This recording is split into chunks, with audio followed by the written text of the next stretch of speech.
আজকে যদি আমাদের যদি পরিপত্র যদি বহালও করতে 18 সালের যদি পরিপত্র আমরা কিন্তু রাজপথ ছেড়ে যেতাম না,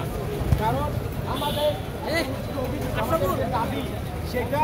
বিচার বিভাগের কাছে নয়, আমাদের দাবি হচ্ছে নির্বাহী বিভাগের কাছে। নির্বাহী বিভাগ থেকে নতুন প্রজ্ঞাপন বলেন সংসদে আইনের মাধ্যমে কোটা যুক্তিক কোটা সংস্কার করে 5% মতো রেখে অনগ্রসর জাতির জন্য যারা যুক্তি তাদের জন্য 5% পর্যন্ত রেখে যদি সংসদ আইন পাস করে সে গ্যারান্টি